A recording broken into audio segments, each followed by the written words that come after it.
ये कहानी एक ऐसे बाप की है जिसने अपनी बेटी को एक कार एक्सीडेंट में खो दिया था, जिसके बाद उन्होंने डिसाइड किया कि वो अपनी बेटी का नाम हमेशा के लिए जिंदा रखेंगे। अपनी बेटी की याद में इन्होंने करोड़ों का ब्रांड निरमा खड़ा किया। निरमा में जो आप एक लड़की का फोटो देखते हैं वो इन्हीं की बेटी है। इनकी बेटी का नाम निरुपमा पटेल था, पर घर में सब इन्हें निरमा के नाम से बुलाते थे और उसी नाम से आज हम और आप निरमा ब्रांड को जानते हैं। नमस्कार दोस्तों, मेरा नाम है भुवनेश और आप देख रहे हैं निरमा के डूबने की कहानी और किस तरह निरमा ने कमबैक किया। तो दोस्तों, ये कहानी करसन भाई पटेल जी की है, जो एक किसान के बेटे थे जिन्होंने अपना ग्रेजुएशन केमिस्ट्री में किया था, जो एक्सपेरिमेंट किया करते थे। इन्होंने कुछ एक एक्सपेरिमेंट करके डिटर्जेंट पाउडर बनाया, जिसका इस्तेमाल सबसे पहले खुद किया, जो काफी अच्छे परिणाम दे रहा था। जिसके बाद इन्होंने सोचा कि ये आम भारतीयों के घरों में भी काम आने वाली एक अच्छी चीज है। उस समय मार्केट में सर्फ बिकता था, जिसे केवल अमीर तबके के लोग ही इस्तेमाल किया करते थे, क्योंकि इसकी कीमत 13.5 रुपए थी। करसन भाई पटेल ने इसी बात का फायदा उठाया। इन्होंने सबसे पहले गरीब तबके और मिडिल क्लास फैमिली को टारगेट किया। इन्होंने अपने निरमा डिटर्जेंट पाउडर की कीमत 3.5 रुपए रखी। उस समय ये खुद साइकिल पर बैठकर इस डिटर्जेंट पाउडर को बेचने जाते थे और साथ में कहते थे कि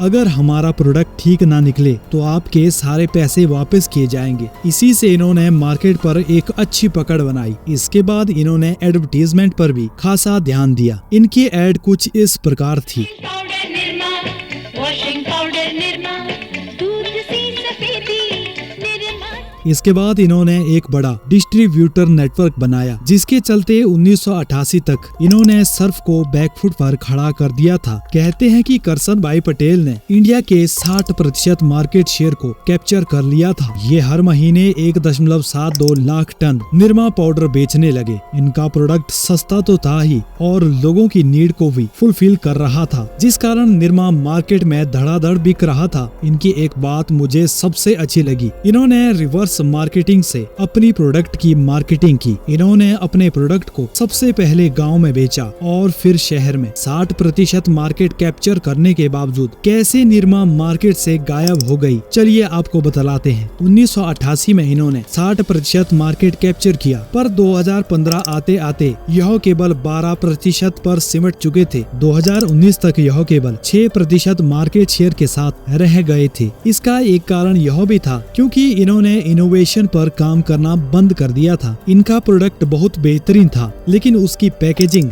आज भी वही पुरानी थी और वही मार्केट में इसी तरह के बहुत से प्रोडक्ट आ चुके थे जो अपनी पैकेजिंग पर खासा ध्यान देते थे। दूसरी कंपनियां डिटर्जेंट पाउडर बनाने के साथ साथ बाथ सोप भी बनवा रहे थे, लेकिन निरमा सिर्फ वॉशिंग पाउडर ही बना रहा था। इसके बाद निरमा ने भी अपना बाथ सोप इंट्रोड्यूस किया, जिसका एड आज भी हमें निरमा की याद दिलाता है। निरमा केवल 3% एडवर्टीजमेंट पर खर्च करता था, वहीं दूसरे बड़े ब्रांड अपने एडवर्टीजमेंट में 8 से 10% पैसा खर्च करते थे। यही बहुत से कारण थे जिससे निरमा मार्केट से गायब हो गया। इनका प्रोडक्ट सस्ता था, जो लोगों के लिए एक बड़ा परसेप्शन बन गया, क्योंकि लोग अब शो ऑफ पर बिलीव कर रहे थे और महंगी चीजें खरीदना पसंद करते थे। इन्होंने एक और बड़ी गलती कर दी। इन्होंने ऋतिक रोशन से अपनी कंपनी की एड करवाई, जो इनके लिए घाटे का सौदा साबित हुई। निरमा खुद को मार्केट में रिवाइव करने में लगा हुआ है। निरमा लोगों के दिमाग से इस परसेप्शन को निकाल रहा है कि निरमा एक सस्ता ब्रांड है। निरमा अब पहले की अपेक्षा एडवर्टीजमेंट पर भी मोटा पैसा खर्च कर रहा है और अपनी पैकेजिंग में भी सुधार कर रहा है। निरमा अब अपने प्रोडक्ट को आकर्षक और सुंदर बना रहा है। इन सभी प्रयासों से निरमा जहां 2019 में 6% मार्केट शेयर पर था, वो 2021 आते आते फिर से 12% मार्केट शेयर पर पहुंच चुका है। लोगों के मन में अभी भी वही प्यार है जो आज से 40-50 सालों पहले इसी प्रोडक्ट के लिए था। इसीलिए लोग आज भी निरमा को फिर से खरीद रहे हैं। हम जब भी निरमा की पुरानी एडवर्टीजमेंट को देखते हैं तो हमारी बचपन की यादें तरोताजा हो जाती है। निरमा एक अच्छा प्रोडक्ट है, किंतु लोगों की सोच ने इसे ऐसा बनाया है। आज निरमा वॉशिंग पाउडर बनाने के साथ साथ साबुन, नमक और सीमेंट के मार्केट में भी उतर गया है। तो दोस्तों, ये था निरमा के राइज एंड फॉल का वीडियो। कैसी लगी आपको ये कहानी, कमेंट करके जरूर बताएं और रोजाना इसी तरह के इंफॉर्मेटिव वीडियोस को देखने के लिए चैनल को सब्सक्राइब करें।